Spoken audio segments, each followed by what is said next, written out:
आप सभी का सादर अभिवादन। मैं एक सहायक प्राध्यापक हरीश कुमार पांडे आप सभी का इस audio visual teaching material learning aid में आप लोगों का स्वागत करता हूँ। यह audio visual teaching material learning aid आप लोगों की निरंतर शिक्षा की निरंतरता को बनाए रखने में, आप लोगों की विषय से संबंधित जिज्ञासा को उसमें सहायक की भूमिका अदा करने में और आपकी लर्निंग की प्रक्रिया को कंटिन्यूटी देने के लिए यह students for holistic development of humanity programme के तहत आपको उपलब्ध कराई जा रही है। और यह वीडियो बीएड सेकेंड ईयर के क्रिएटिंग एन इंक्लूसिव स्कूल में आपको सहायक सिद्ध होगी। पिछले कई वीडियो में बहुत ही महत्वपूर्ण ज्ञानोपयोगी और परीक्षोपयोगी विषय वस्तु आप लोगों को दिया गया। आज का जो टॉपिक होगा वह समावेशी शिक्षा में माध्यमिक स्तर के बालकों के लिए अध्यापकों की तैयारी। माध्यमिक स्तर के बालकों के लिए अध्यापकों की तैयारी समावेशी शिक्षा के अंतर्गत किस प्रकार की होनी चाहिए में सहायक सिद्ध होगी। शिक्षा एक सातत्य है। शिक्षा अबाध गति से निर्बाध रूप से चलने वाली एक अनवरत प्रक्रिया है जिसमें शिक्षक को समाज में होने वाली परिघटनाओं, होने वाली चुनौतियों तथा उसमें किस प्रकार से सहायक सिद्ध हुआ जा सकता है के लिए तैयार रहना पड़ता है, जागरूक रहना पड़ता है। शिक्षा के समक्ष और शिक्षक के समक्ष जो भी ये परिघटनाएं घटती हैं एक चुनौती के रूप में शिक्षा के समक्ष और शिक्षक के समक्ष उपस्थित होती हैं। शिक्षक उसमें अपनी निरंतर साधना के द्वारा और अपने ज्ञान अनुभवों के द्वारा उसमें हो सकने वाले परिवर्तनों को में उसकी क्या भूमिका हो सकती है पर वह निरंतर विचार भी करता रहता है और उस पर कुछ सुझाव भी आते रहते हैं। तो उन सुझावों पर और अपने अनुभवों के आधार पर वह अपने को भी तैयार करता है और आने वाली जो भविष्य है, आने वाले भविष्य के जो विद्यार्थी हैं उनको भी उन चुनौतियों से सामना करने के लिए तैयार करता है। माध्यमिक स्तर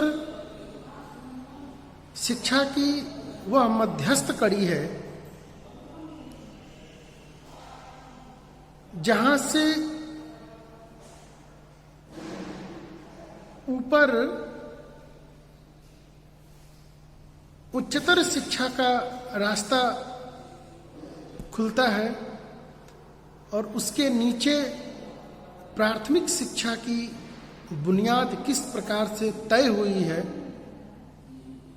का भविष्य निर्भर करता है। और उन दोनों प्राथमिक और उच्च के बीच की जो ये कड़ी है ये बहुत महत्वपूर्ण है, क्योंकि जिस प्रकार की बुनियाद, जिस प्रकार की फाउंडेशन, जिस प्रकार की शिक्षा, जिस प्रकार की लर्निंग, जिस प्रकार का कौशल, जिस प्रकार का व्यवहार का परिमार्जन या व्यवहार में परिवर्तन प्राथमिक स्तर पे उसका हुआ,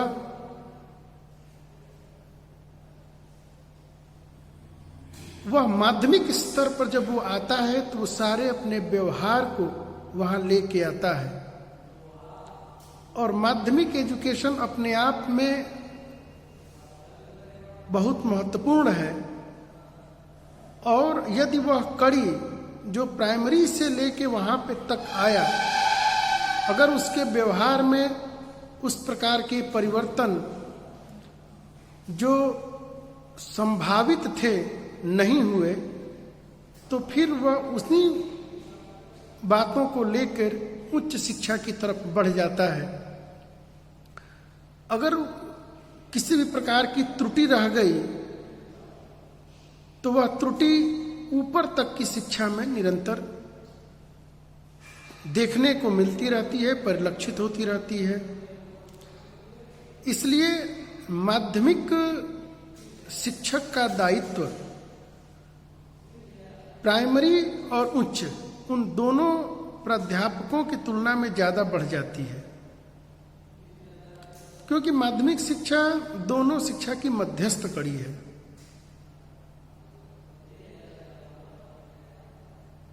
तो कौन कौन से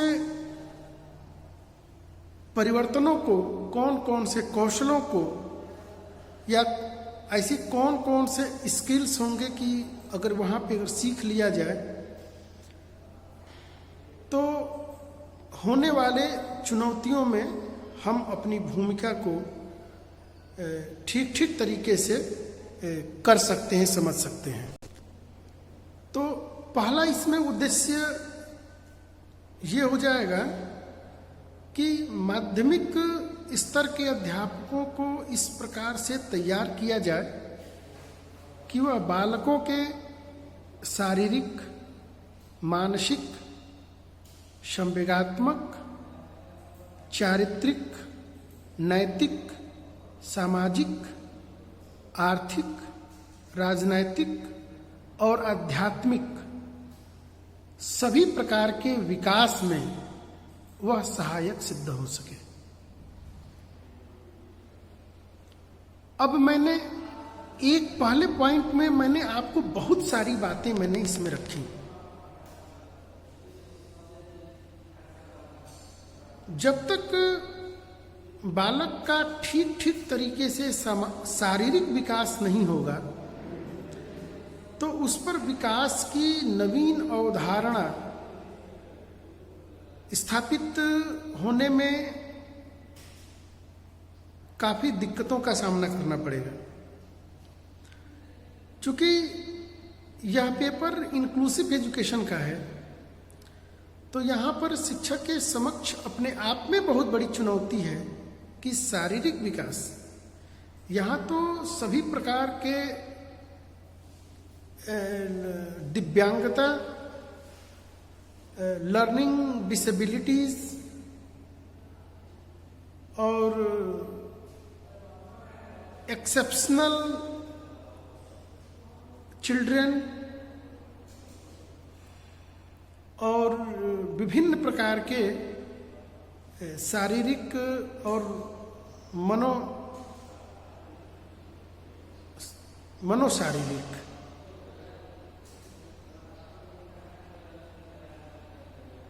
तमाम प्रकार की जो दिक्कतें हैं, उन दिक्कतों को भी समझते हुए हम विद्यार्थी के शारीरिक विकास की यहाँ पे बात करते हैं।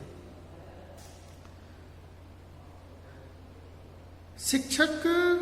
के समक्ष सबसे पहली चुनौती बालक के शारीरिक जो समस्याएं हैं, किसी प्रकार की शरीर में किसी भी प्रकार के किसी भी अंग में, चाहे वो पैर हो, हाथ हो, शरीर का कोई भाग हो, आँख हो, कान हो,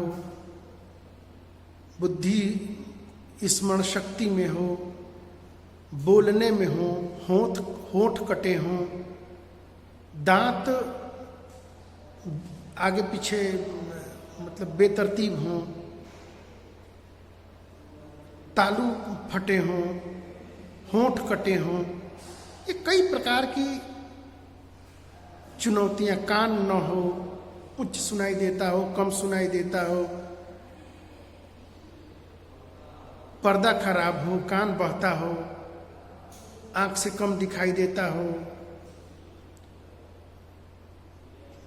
आंखें भौंही हो, कई प्रकार की समस्याएं होती हैं। तो एक सबसे बड़ी चुनौती है कि बालक के शारीरिक विकास जो है वो तो वही रहेगा, लेकिन उसमें किस प्रकार से उसके शरीर को इस योग्य बनाया जाए, मतलब ऐसे कौन कौन सी परिस्थितियां उत्पन्न की जाए कि उसके जो शारीरिक जो परेशानी है, जो दिक्कत है, उन दिक्कतों के होते हुए भी वह कुछ सीखने की प्रक्रिया में अपनी भूमिका या अपनी जो भी रोल है उसको वो कर सके। तो क्योंकि शारीरिक विकास के बाद से हमारा मानसिक विकास है, फिर हमारा संवेगात्मक विकास है, तो ये तीनों विकास के लिए तो सबसे पहले हमें अपने विद्यालय का इन्वायरमेंट इस प्रकार से बनाया जाए कि उसमें विद्यार्थी अपने को सहज महसूस कर सके, उस परिस्थिति में रहने में उसको आनंद मिले, और इस प्रकार की लर्निंग इन्वायरमेंट को बनाया जाए कि उसको हर परिस्थितियों में वो अपने को सीखने के लिए अपने को काफ़ी सहज महसूस करे। सामान्यतः अगर हम किसी बहुत अच्छी पब्लिक स्कूल के इन्वायरमेंट को जब हम देखते हैं, या किसी बहुत अच्छे किसी सरकारी स्कूल में भी किसी बहुत अच्छे ग्रेड के जो मॉडल स्कूल टाइप्स के अगर उनको देखते हैं, तो वैसे विद्यालय बहुत कम देखने में मिलते हैं। विद्यालय का इन्वायरमेंट उस प्रकार से होता ही नहीं है जो बच्चे के शारीरिक विकास में सहायक सिद्ध हो सके। अच्छी ये प्राकृतिक चीजें, फूल पौधे, सीनरी, ये विद्यालयों में जो लगाए जाते हैं, ये कहीं ना कहीं ये हमारे मन को या हमारे वहाँ के इकोलॉजिकल सिस्टम को इतना वो अच्छा निर्मित करते हैं कि उसमें व्यक्ति का मन लगता है। जब सबसे पहले व्यक्ति आता है तो वो इसी प्रकार की चीज़ों को देखता है, उसका मन स्वाभाविक आकर्षित होता है वहाँ पे उसको रुकने का, वहाँ पे उसको पढ़ने का एक थोड़ा सा अच्छा लगता है, मन लगता है। तो एक शिक्षक को अगर इस प्रकार की अगर अपने विद्यालय को निर्मित कर सके तो ये बहुत बड़ी सफलता होगी। बच्चों को ऐसे इन्वायरमेंट में रहने में भी अच्छा लगता है, और जब बच्चे को जब उसमें वो सहज महसूस करने लगेगा तो आपको भी उसको सिखाने में आपको भी आनंद आएगा, क्योंकि बच्चा उसमें रुचि लेने लगेगा।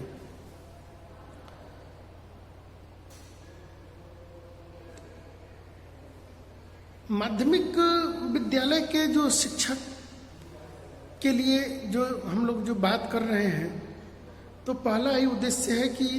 हम अपने विद्यालय को इस प्रकार से या वहाँ की इन्वायरमेंट को इस प्रकार से निर्मित करें कि वह इन्वायरमेंट बालक के शारीरिक, मानसिक, संवेगात्मक, आर्थिक, सामाजिक, राजनैतिक, आध्यात्मिक सभी प्रकार के विकास में वो सहायक सिद्ध हो। आप लोग इस बात को एक टीचर के रूप में आप लोग समझ सकते हैं कि विद्यालय में अगर आप लोग कभी फॉरेन के किसी स्कूल की तुलना करें, अगर हम जैसे कि हम लोग आप लोग तो अब तो काफ़ी संसाधन उपलब्ध हैं, आप लोग फिल्मों के माध्यम से भी देखते होंगे, यूट्यूब पे आप लोग देखते होंगे इंक्लूसिव एजुकेशन का। तो अगर आप लोग देखते होंगे, अगर विदेशों से बहुत सी लर्निंग मटेरियल है इस पे, तो वहाँ के जरा स्कूल के सिस्टम को जरा देखिए तो कि वहाँ पे कितने संसाधन होते हैं, कितने रिसोर्स वहाँ पे, जो भौतिक रिसोर्स है, कितना, एक तो कितनी सुविधाएं होती हैं, स्कूल में जाने से भी कितना अच्छा लगता है। और कहीं कहीं कि स्कूल का एनवायरनमेंट ऐसा होता है कि न वहाँ पे जाने का तो मतलब मन ही नहीं होता, मतलब इस प्रकार की एनवायरनमेंट ही नहीं होता है कि विद्यार्थी कक्षा में ठीक से पहुंच पाए। अब इसका आप लोग सहज अंदाजा आप लोग लगा सकते हैं, आप लोगों को भी अनुभव रहा होगा। तो विद्यालय का एनवायरनमेंट और कक्षा का एनवायरनमेंट ये बहुत महत्वपूर्ण है, और ये जब तक इसमें रिसोर्स नहीं होंगे, शिक्षक, ब्लैक बोर्ड, चाक, डस्टर, ये शिक्षा की बेसिक नीड है। इससे मतलब कि वहाँ से स्टार्ट किया जा सकता है, लेकिन बच्चों में सभी प्रकार के परिवर्तन हो जाएं और उन सभी परिवर्तनों में वह अपने को उस प्रकार से डेवलप कर ले, इसके लिए बहुत ज़्यादा रिसोर्स की ज़रूरत होती है। और ये रिसोर्स तभी उत्पन्न हो सकते हैं जब इसमें सरकार की आर्थिक मदद मिले। जो शिक्षा में जो जीडीपी का जो खर्च होता है, उस जीडीपी के खर्च को कम से कम हमें उसमें 10 गुने वृद्धि करनी पड़ेगी, तब जाके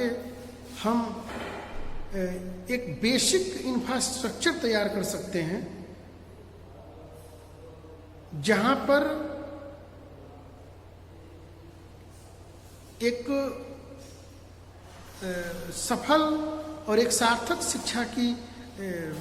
रूपरेखा और उसकी संरचना को वहां पे तैयार किया जा सकता है। बालकों के मनोविज्ञान को समझना,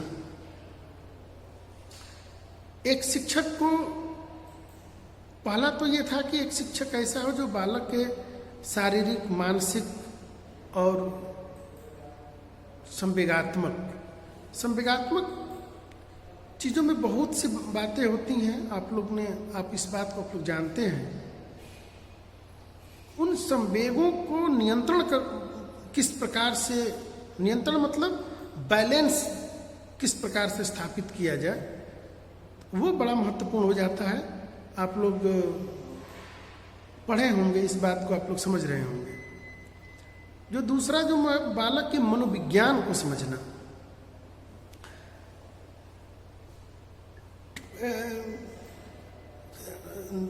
1964 में जो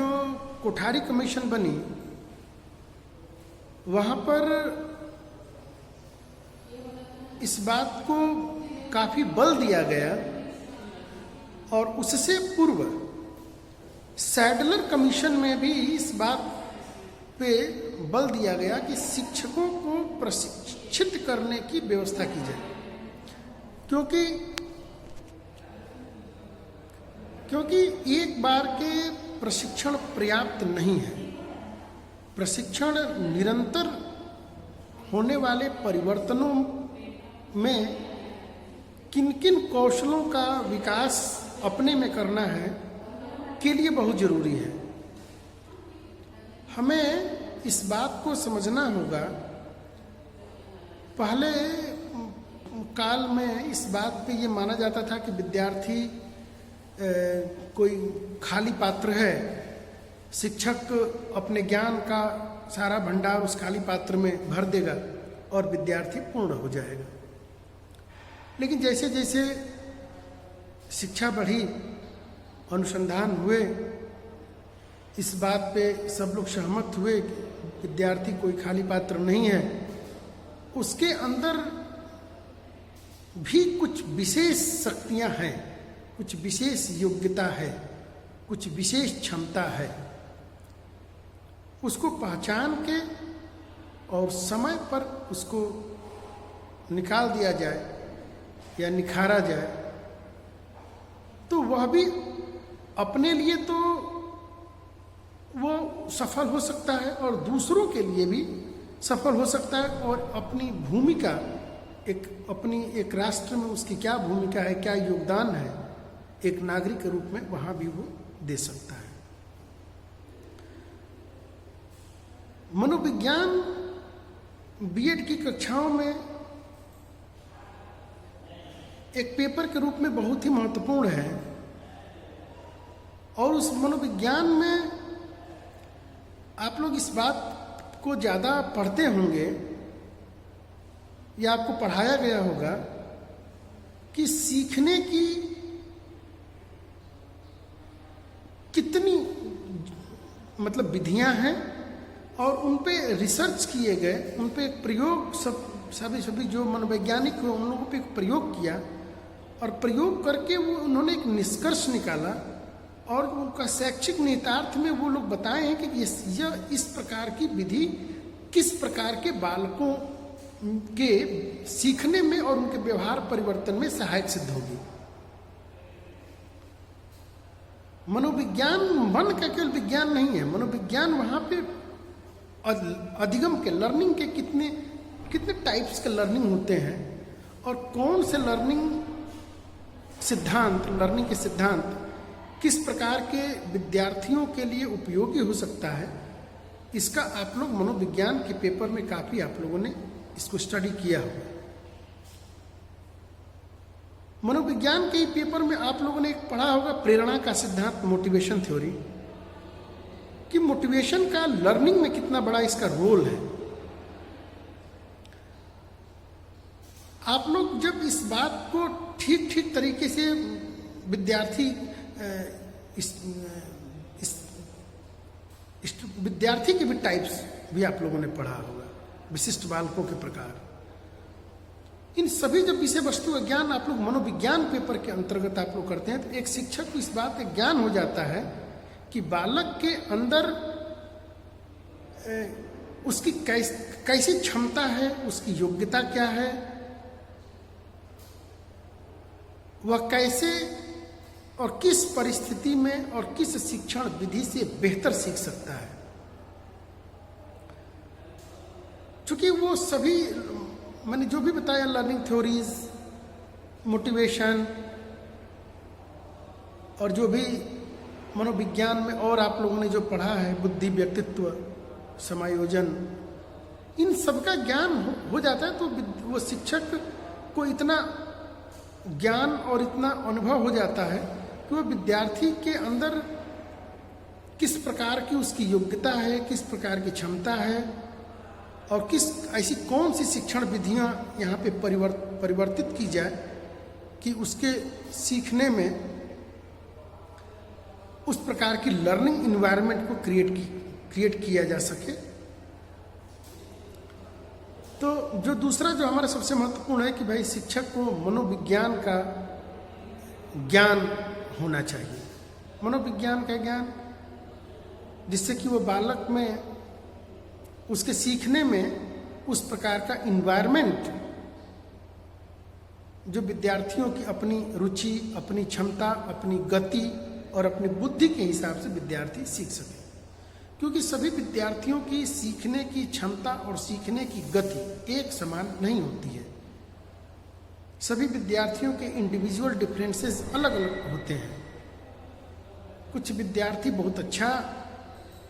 बोल लेते हैं तो कोई बहुत अच्छा लिख लेता है, कोई बहुत जल्दी सुन लेता है, कोई बहुत देर से सुनता है। लेकिन सभी विद्यार्थी अपनी अपनी क्षमता के अनुसार जो शिक्षा के जो मूलभूत जो उद्देश्य हैं उन उद्देश्यों पर अपनी गति के हिसाब से वहां तक यात्रा तय कर लेते हैं।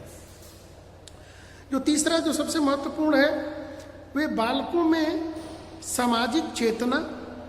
प्रेम, आपसी भाईचारा, समानता,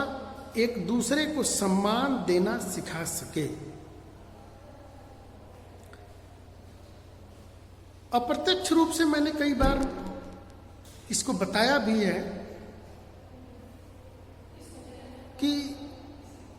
समावेशी शिक्षा की अवधारणा ही इस बात को लेकर आई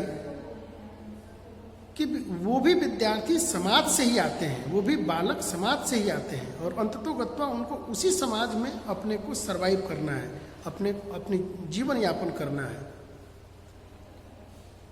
जब उसी समाज से वो भी आते हैं और उसी समाज में उनको जीवन यापन करना है तो क्यों न एक ऐसी व्यवस्था के किया जाए कि वो एक दूसरे को ठीक तरीके से पहले ही समझ लें, जिससे कि उनको समायोजन में किसी भी प्रकार की दिक्कतों का सामना न करना पड़े। हम लोग अष्टावक्र वाली कथा हम लोग सुने हैं। 8 अंगों से टेढ़े थे और जब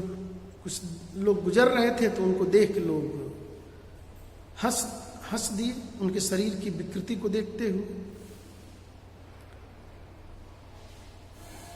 तो ये क्या है? ये एक प्रकार का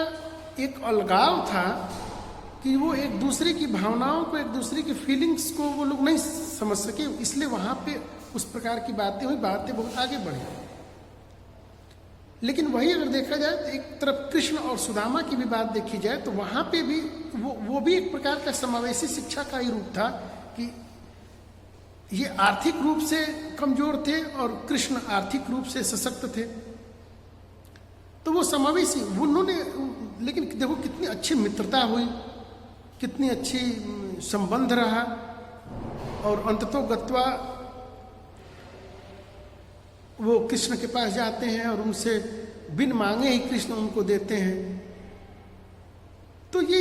एक साथ की जो शिक्षा थी, तो वहां पे एक दूसरे की जो आप लोग अक्सर ये महसूस किए होंगे कि सभी जब विद्यार्थी जब क्लास कक्षाओं में आते हैं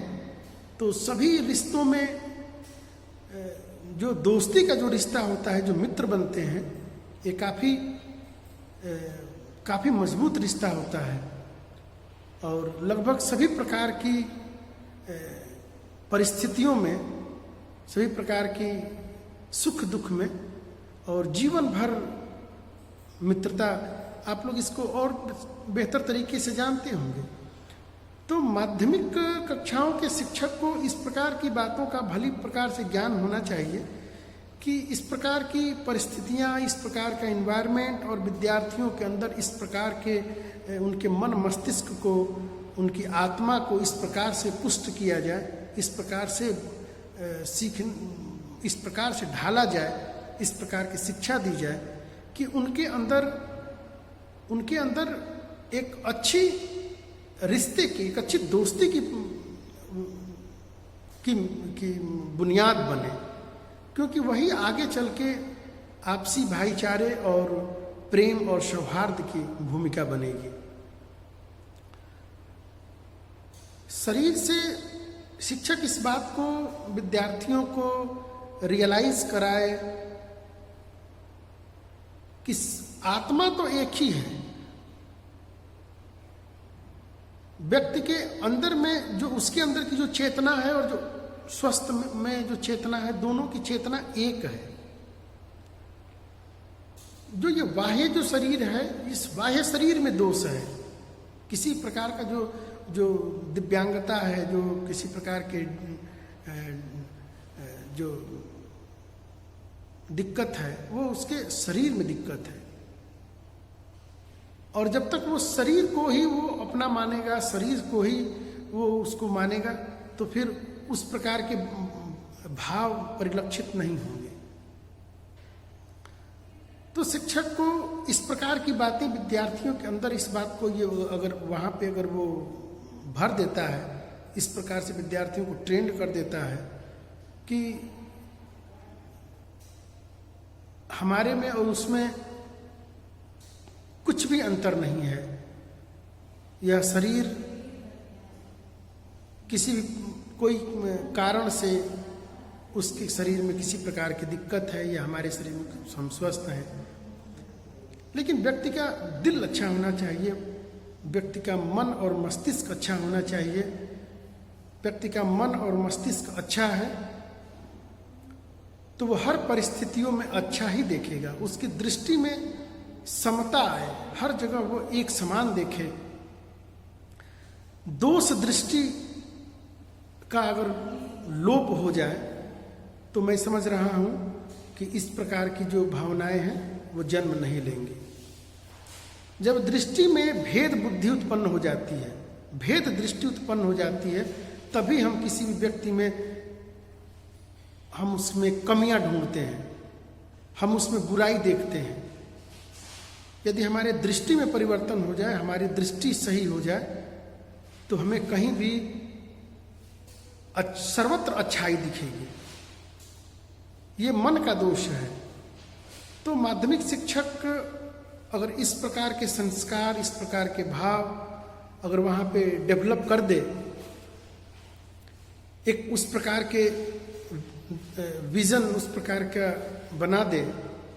तो निश्चित रूप से आगे चलकर किसी भी प्रकार की जो समस्याएं हैं वो उत्पन्न ही नहीं होंगी।